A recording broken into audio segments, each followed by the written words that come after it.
this is Rev Don Lewis coming to you from beautiful Chicago. And today our question comes to us from Elvenfae.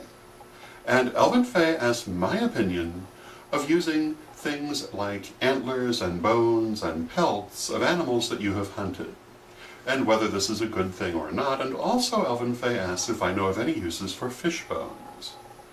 And the first thing I would say is that my belief is that if you're going to kill the animal, or for that matter consume meat in any way, you should make every effort to use every part of that animal. So using the pelt and the bones and the antlers and so forth, in my opinion, would be not only permissible, but the proper and right thing to do.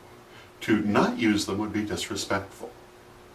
I believe that if you're going to hunt, or for that matter if you're going to eat at all, whether animal or vegetable, you should show respect for the life force of those things you are consuming, because the vegetables too have a life force, and they too have given up their life to be eaten.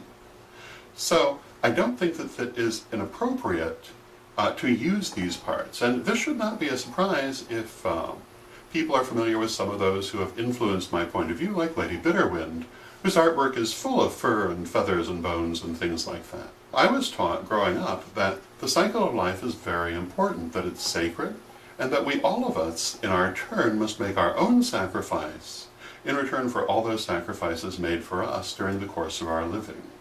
And that this was a very finely balanced cycle, perfect in itself, which expressed a great deal of the nature of deity. So, to me, to not do this, to not use those parts, would be disrespectful and inappropriate. Now, do I know any uses for fish bones? Well, no, I really don't. My impression is that fish bones, as a general rule, are rather brittle, and that there's not a lot you can do with them.